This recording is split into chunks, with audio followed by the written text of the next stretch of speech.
Have you checked your resilience muscle lately? What, you didn't know you had one? Everybody's got a resilience muscle.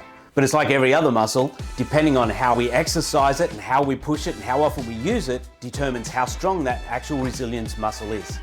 Now, I've all heard plenty of times before, you can do what you want to do, you can be who you want to be, you can do all those amazing things that we imagine and would like to do.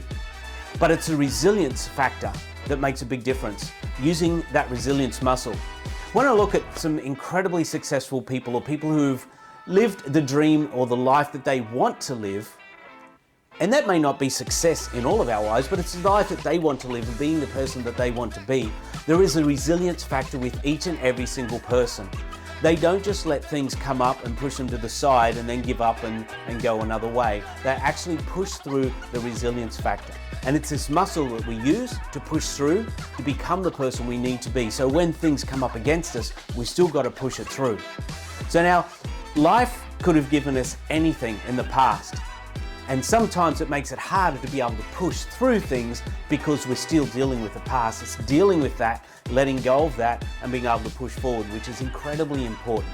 One incredible thing about the resilience muscle is the fact that when we use it in one area of life, quite often it overflows into other areas. For example, if you go out to exercise, go to the gym, do whatever it is that you want to do, but you in the morning don't want to do that, but you use your resilience and push through and go out and do it, what you'll find is quite often in other areas of life, it could be with relationships, it could be with your work, it could be in a whole bunch of different things, that resilience factor kicks in and pushes through because it's a muscle you've built, and in your mind you know that you can actually be resilient and you can actually push through. So once you start in one area, it actually motivates you and excites you to be able to keep going in other areas as well. So how do we know if we've got a resilience muscle or how strong that resilience muscle is? You don't know until you actually use it.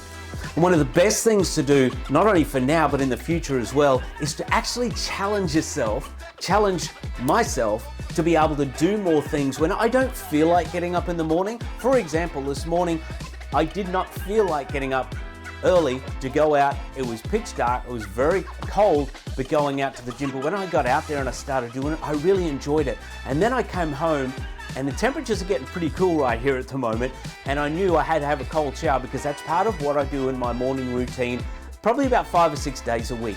Now, as it's getting colder, it felt colder, and obviously that cold shower wasn't quite as enticing, but I know what it does for me. I know what it does physically, I know what it does mentally, I know how good it is for the body and the immune system and everything else. So the resilience factor then kicks in, and so I was able to do what I needed to do, not what I felt like doing.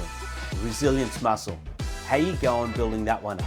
It's not always easy. I struggle with it on a regular basis, but I'm going to be resilient and push through with it.